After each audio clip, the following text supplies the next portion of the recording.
Yes, everybody, this is another doubt that you shared. Find the coordinates of vertices of a square.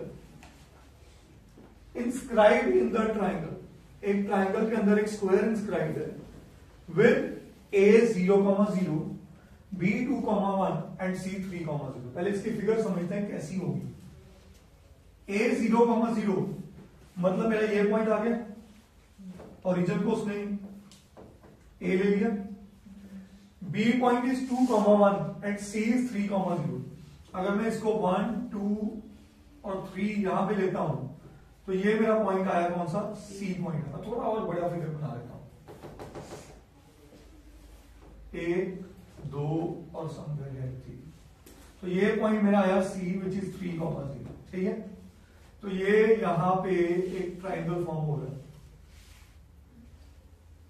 And which is the third point 2,1. तो ये इतनी दूरी पे अगर ले लें तो ये बना 2,1. यहां पे कहीं पे पॉइंट बना. दिस इज पॉइंट बी और ये मेरा ट्राइंगल बना. यस और नो. वो कह रहे हैं find the coordinates of the vertices of square. इसके अंदर बेटा एक स्क्वायर है, वो ये कह रहे हैं given that two of the vertices lie on AC और कुछ भी information given. That is where we feel helpless sometimes कि और कोई इंफॉर्मेशन नहीं गिवन है. तो अगर मैं कहूं कि मेरा इसके अंदर एक स्क्वायर कुछ ऐसा हो,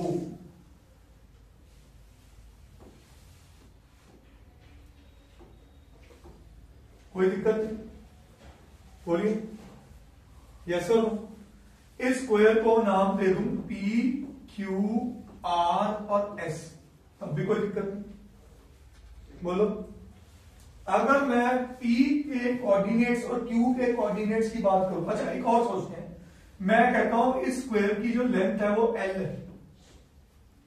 हाँ, अगर P मेरा कोऑर्डिनेट है, मैं कहता हूं ये दूरी समझो A है, तो P के कोऑर्डिनेट्स क्या निकले.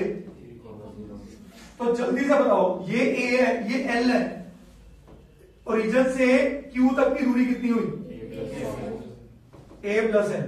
तो Q के कोऑर्डिनेट्स क्या हुए, A प्लस L, हम यहां तक तो पहुंच गए.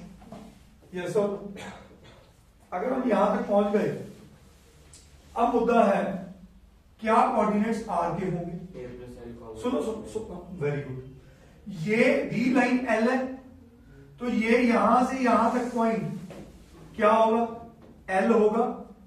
तो इसके कोऑर्डिनेट्स क्या हुए, 0,L. तो R के कोऑर्डिनेट्स में बोले क्या होगा, A प्लस L, बेटा स्क्वायर है ना साइड पर. नहीं तो क्वेश्चन में find the coordinates of a square. ठीक है. तो अगर ये पॉइंट A है और ये दूरी L है, तो S के कोऑर्डिनेट्स क्या होंगे, A, कहानी समझ गए. अब देखो बड़ी सिंपल सी बात. क्या मैं इक्वेशन ऑफ AC निकाल सकता हूं. A का पॉइंट पता है, C का पॉइंट पता है. तो ये P पॉइंट और Q पॉइंट किस पे लाई कर रहे हैं, AC पे. तो उसको सेटिस्फाई करेंगे नहीं करेंगे. तो वहां से मैं क्या जनरेट करूंगा, A और L.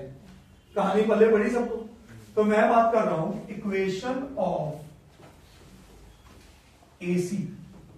हाँ जी, formula y minus y1 is equal to x minus x1 और यहां पे y2 minus upon x2 minus x1.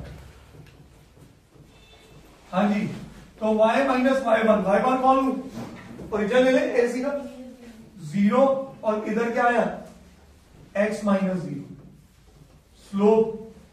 Slope क्या बनेगी, y2 minus 0 minus 0 upon 3 minus 0 is 3.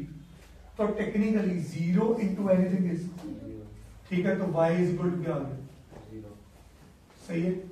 मैं इस लाइन ऑब्वियस है, एक्स एक्सिस है, मैं क्या इतना टाइम वेस्ट किया.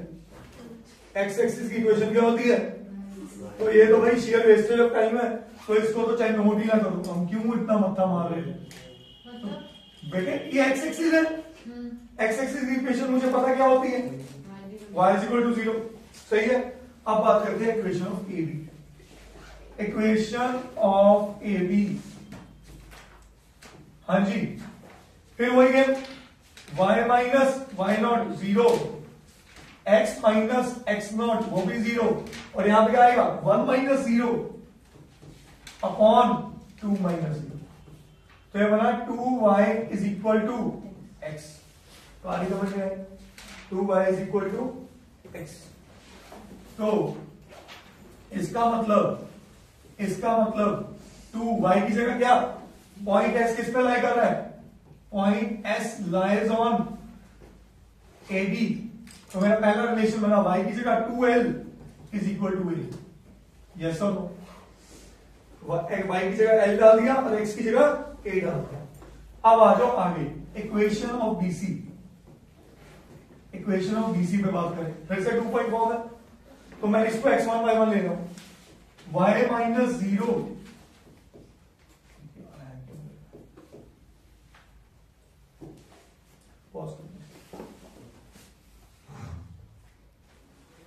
y माइनस 0, मैंने इसको x1 y1 लिया, तो x माइनस 3, और यहां क्या आएगा y2 माइनस y1, तो 1 माइनस 0 ओवर 2 माइनस 3, क्या ये बात समझ आई, तो ये -1, तो minus y is equal to x minus 3, और x plus y is equal to क्या बन गया 3, क्या ये बात समझ आई।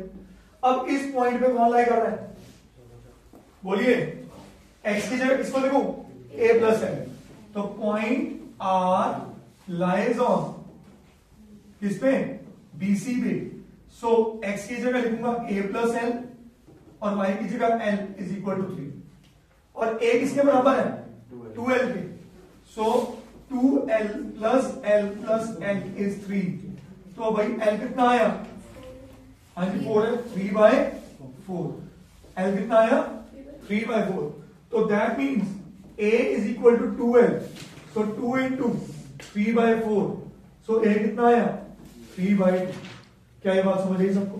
अब किसकी बात करें, coordinates of square, so p के कोऑर्डिनेट्स क्या थे a, 0, तो क्या लिख दूं 3/2, 0, q के कोऑर्डिनेट्स क्या थे a प्लस l, 0, तो ये बना 3/2 प्लस 3/4, 0, सो q बन गया मेरे पास, ध्यान से इसको मैं लिख सकता हूं 6/4, 6/4 प्लस 3/4 इज 9/4, क्या ये बात समझ आई।